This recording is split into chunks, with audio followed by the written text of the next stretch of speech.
E aí, aqui quem falou Miami, e esse vídeo só existe com o único motivo de cumprir uma promessa. Semana passada eu fiz um vídeo xingando o OnlyFans, falando quanto aquilo é uma farsa, o quão aquilo usa de promessas para enganar pessoas, e lá pro final do vídeo eu falei que eu tentaria, pelo menos uma vez por mês, lançar um vídeo com uma temática um pouco mais séria. E como essa semana tá uma coisa um pouco mais livre, eu não tô precisando tanto estudar, não tô precisando trabalhar, eu decidi fazer esse vídeo um pouco mais cedo, e eu acho que é um tema até bem pertinente.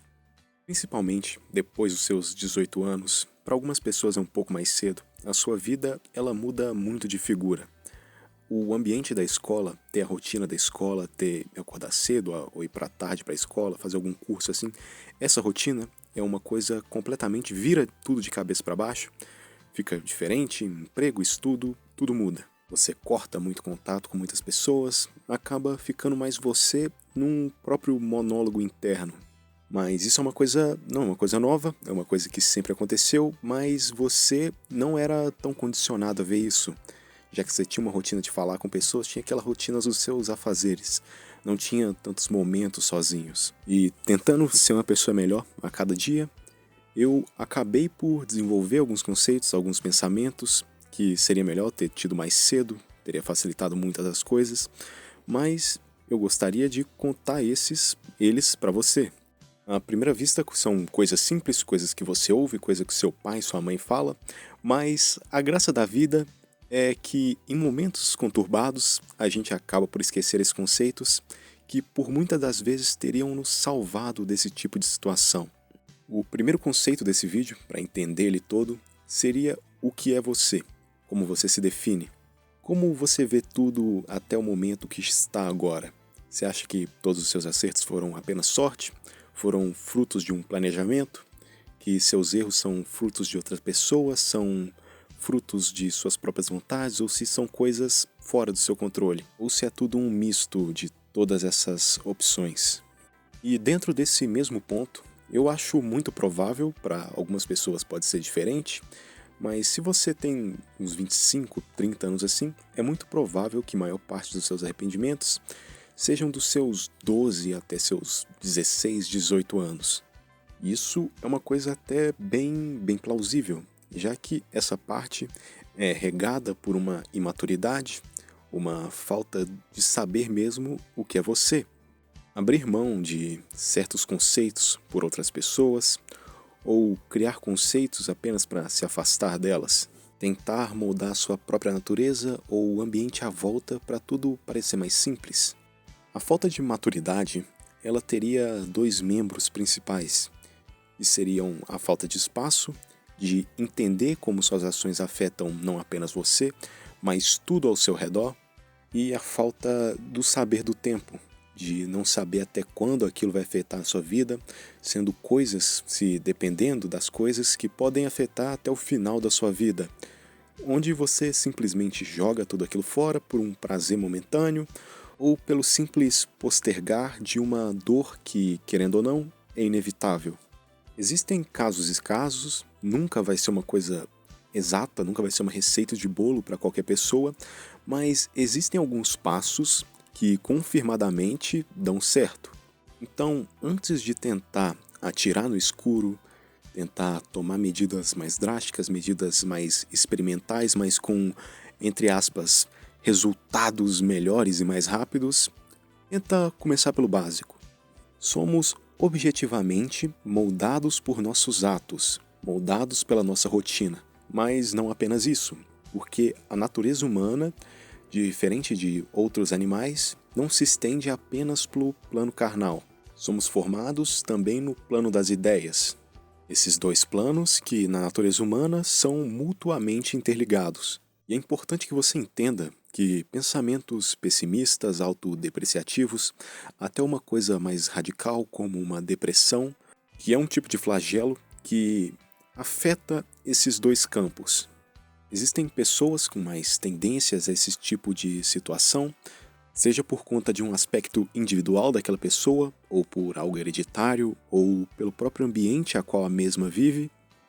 E é bom salientar que, a depender da pessoa, como ela foi criada, como ela vê o mundo, certas situações que para algumas pessoas seriam algo esporádico, algo normal, para algumas pessoas pode ser uma coisa muito ruim, pode ativar gatilhos, pode ser motivo de noites mal dormidas e de certos pensamentos e de um certo desconfiar de sua própria natureza.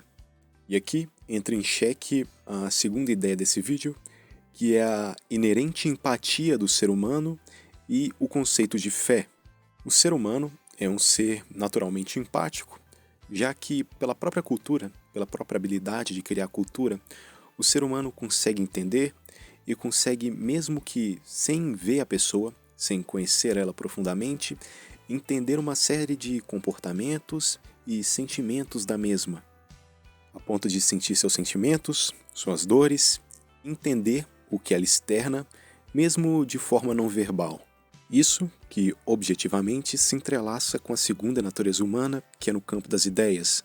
É uma coisa natural, é uma coisa normal que até mesmo em personagens que não existem, como por exemplo o próprio Sherlock Holmes, que não é uma pessoa real, mas que ainda assim muitas pessoas consideram como se ele tivesse existido de verdade.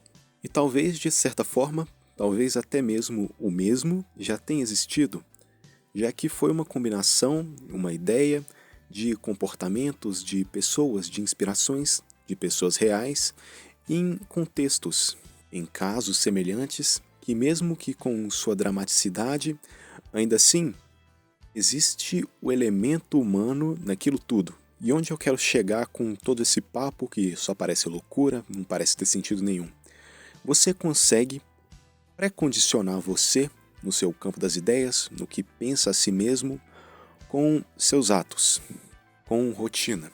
E mesmo que não seja uma coisa 100% eficaz, não tenha a taxa de 100% de acerto, já que, querendo ou não, somos reféns de vontades exteriores, mas ainda assim, isso cria um porto seguro, já que os hábitos, quando alinhados com fé, com a certeza de que aquilo vai dar certo, de que aquilo é o correto, e tenha certeza, e é ter a certeza que aquilo é correto em seus frutos.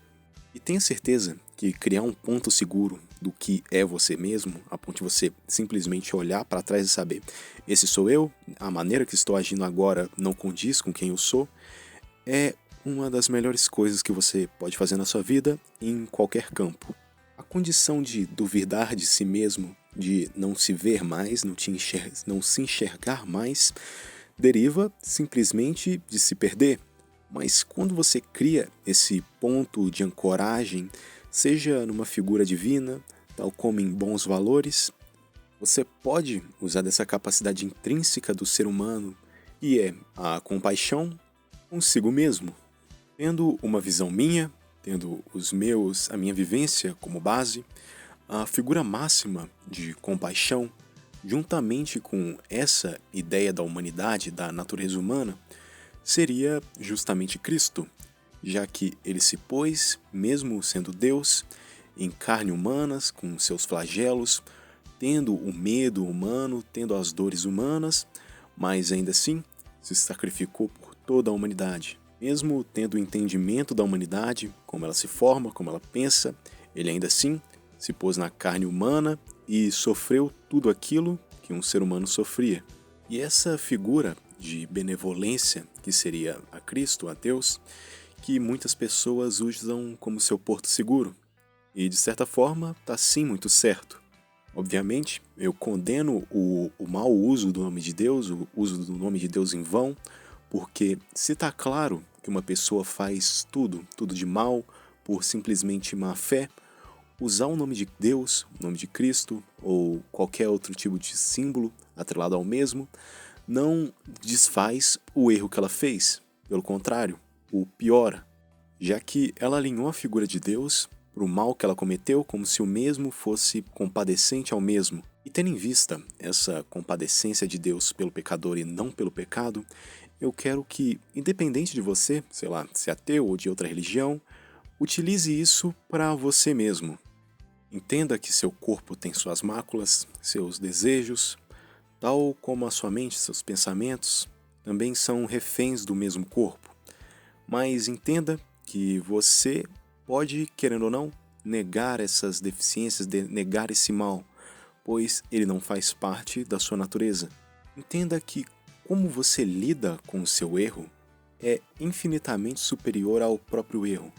Um pequeno erro mal lidado ao longo do tempo pode se acumular e virar uma bola de neve, tal como um grande erro tratado da forma correta pode simplesmente sumir, dando a você aquela ideia de como lidar com aquilo pelo resto da sua vida.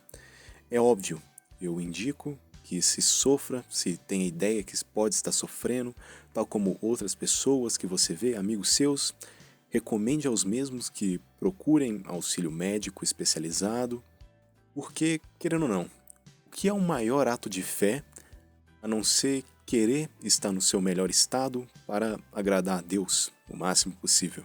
Por mais que pareça besteira, a construção dessas pequenas virtudes, seja uma benevolência, uma pequena humildade, tanto para os outros é importante, quanto para si mesmo. Quando você ajuda as pessoas ao seu redor, que têm suas fragilidades, como qualquer pessoa tem, você começa, querendo ou não, a entender as suas próprias fragilidades. E é esse olhar para si mesmo, para o seu interior com uma humildade, com uma benevolência, que pode te mostrar um caminho para um tratamento, para um estilo de vida que se adeque melhor ao seu ser. E tendo uma criação católica por parte do meu pai, como da família dele, eu aprendi uma coisa.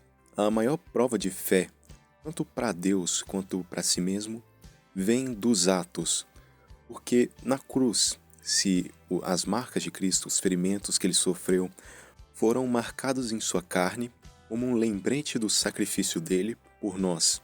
O que são nossos bons atos, nossas boas virtudes, além de pequenos lembretes desse grande sacrifício?